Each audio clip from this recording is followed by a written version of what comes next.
Cuando los pueblos se domestican y callan, los grandes forjadores de ideales levantan su voz. Una ciencia, un arte, un país, una raza, estremecidos por su eco, pueden salir de su cauce habitual. El genio es un guión que pone al destino entre dos párrafos de la historia. Si aparece en los orígenes, crea o funda. Si en los resurgimientos, transmuta o desorbita.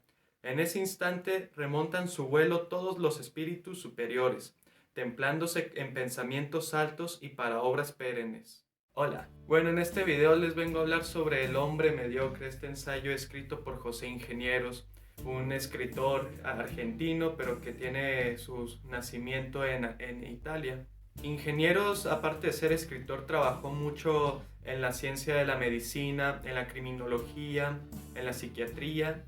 Y para comenzar quiero leer un fragmento del prólogo que viene escrito en El hombre mediocre por Pablo José Vega. En este ensayo, que salió publicado en 1913, Ingenieros construye una obra que trata sobre la naturaleza del hombre.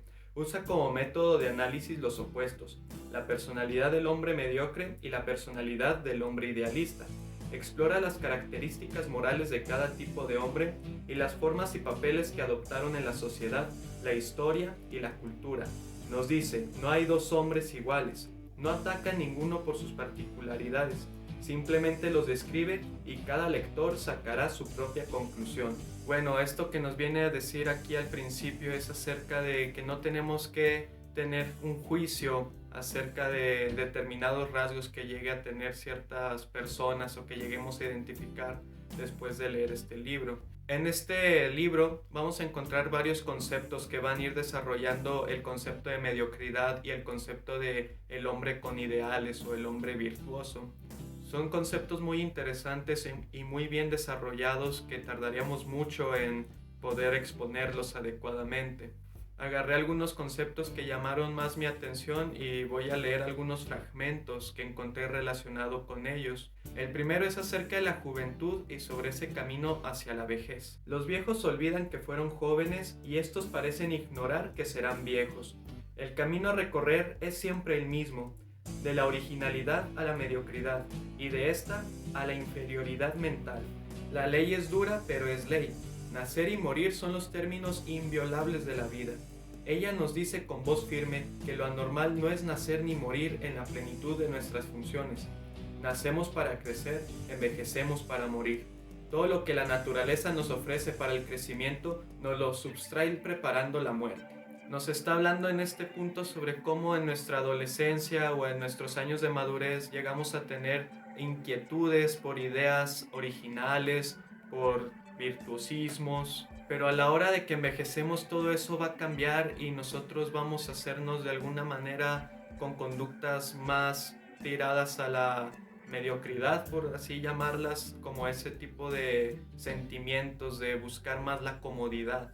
La dignidad es otro concepto que aparece aquí abordándonos estas dos perspectivas. La febledad y la ignorancia favorecen la domesticación de los caracteres mediocres, adaptándolos a la vida mansa. El coraje y la cultura exaltan la personalidad de los excelentes, floreciéndola de dignidad. El lacayo pide, el digno merece. Aquel solicita del favor lo que éste espera del mérito. Ser digno significa no pedir lo que se merece, ni aceptar lo inmerecido. Mientras los serviles trepan entre las malezas del favoritismo, los austeros ascienden por la escalinata de sus virtudes o no ascienden por ninguna. La dignidad estimula toda perfección del hombre. La vanidad acicatea cualquier éxito de la sombra. El digno ha escrito un lema en su blasón. Lo que tiene por precio una partícula de honor es caro. El pan sopado en la adulación que engorda al servil envenena al digno. Prefiere perder un derecho a obtener un favor. 1000 años le serán más leves que medrar indignamente. Cualquier herida es transitoria y podría durarle una hora, pero la más leve domesticidad le remordería toda la vida. Aquí podemos encontrar que hay personas que al no querer traicionar y pensar en no querer traicionar sus ideales o algo por lo que luchan, prefieren la muerte o alguna represión como ir a la cárcel. encontramos también el comportamiento acerca de los envidiosos y sobre qué es lo que constituye la envidia. A pesar de sus temperamentos heterogéneos, el destino suele agrupar a los envidiosos en camarillas o en círculos, sirviéndoles de argamasa al común sufrimiento por la dicha ajena. Allí desahogan su pena íntima difamando a los envidiados y vertiendo toda su hiel como un homenaje a la superioridad del talento que los humilla. Son capaces de envidiar a los grandes muertos como si los detestaran personalmente. El envidioso cree marchar al calvario cuando observa que otros escalan la cumbre. Muere en el tormento de envidiar al que le ignora o desprecia. Lo que es para otros causa de felicidad puede ser objeto de envidia.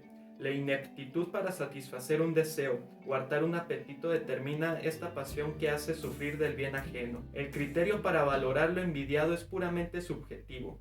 Cada hombre se cree la medida de los demás según el juicio que tiene de sí mismo. Es posible sentirse superior en 100 cosas e inferior en una sola. Este es el punto frágil por donde tienta su asalto la envidia. Otro de los conceptos que aborda José Ingenieros aquí es la parte de la gloria. En la vida se es actor o público, timonel o galeote. Es tan doloroso pasar del timón al remo como salir del escenario para ocupar una butaca, aunque ésta sea de primera fila. El que ha conocido el aplauso no sabe resignarse a la oscuridad. Esa es la parte más cruel de toda preeminencia fundada en el capricho ajeno o en aptitudes físicas transitorias. El público oscila con la moda, el físico se gasta. La fama de un orador, de un esgrimista o de un comediante solo dura lo que una juventud. La voz, las estocadas y los gestos se acaban alguna vez, dejando lo que en el bello decir dantesco representa el dolor sumo, recordar en la miseria el tiempo feliz. Para estos triunfadores accidentales, el instante en que se disipa su error debería ser el último de la vida. Volver a la realidad es una suprema tristeza. Ya que se mide la vida por sus horas de dicha, convendría despedirse de ella sonriendo, mirándola de frente, con dignidad, con la sensación de que se ha merecido vivirla hasta el último instante. Toda ilusión que se desvanece deja tras de sí una sombra indisipable. La fama y la celebridad no son la gloria.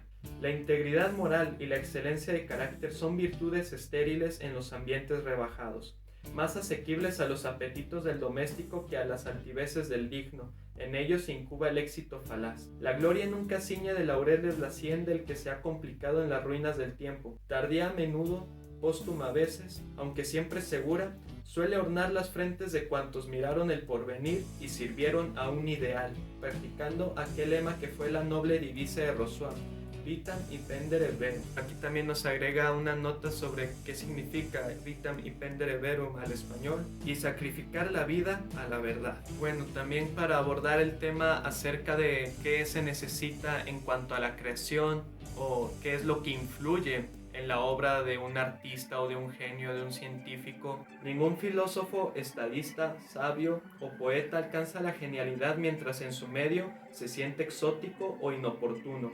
Necesita condiciones favorables de tiempo y de lugar para que su actitud se convierta en función y marque una época en la historia. El ambiente constituye el clima del genio y la oportunidad marca su hora. Sin ellos, ningún cerebro excepcional puede elevarse a la genialidad, pero el uno y la otra no bastan para crearla. Nacen muchos ingenios excelentes en cada siglo. Uno entre 100 encuentra tal clima y tal hora que lo destina fatalmente a la culminación. Es como si la buena semilla cayera en terreno fértil y en vísperas de lluvias. Ese es el secreto de su gloria, coincidir con la oportunidad que necesita de él. Se entreabre y crece sintetizando un ideal implícito en el porvenir inminente o remoto, presintiéndolo o imponiéndolo. La obra de genio no es fruto exclusivo de la inspiración individual, ni puede mirarse como un feliz accidente que tuerce el curso de la historia. Convergen a ello las aptitudes personales y circunstancias infinitas. Cuando una raza, un arte, una ciencia o un credo prepara su advenimiento o pasan por una renovación fundamental, el hombre extraordinario aparece, personificando nuevas orientaciones de los pueblos o de las ideas. Las anuncia como artista o profeta, las desentraña como inventor o filósofo, las emprende como conquistador o estadista. Sus obras le sobreviven y permiten reconocer su huella a través del tiempo. Es rectilíneo e incontrastable.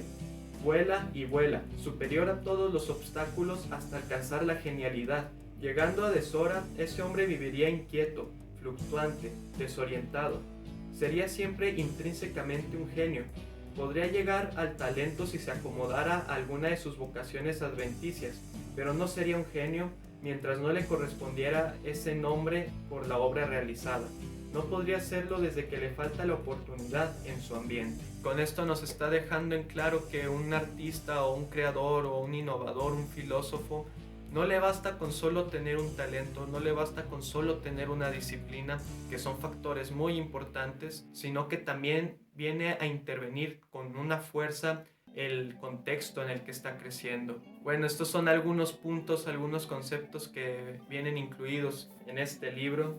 Si ustedes ya han leído este libro, sabrán que tiene muchas cosas muy bien desarrolladas con estos conceptos y con muchos otros. Si les gustó, den su opinión sobre qué les parece los puntos que se maneja aquí, esas distinciones entre lo mediocre y lo virtuoso, lo ideal. Nos pueden seguir en nuestra página de Instagram, en Facebook, aquí en YouTube, para estar al pendientes de cuando subimos videos, y adiós.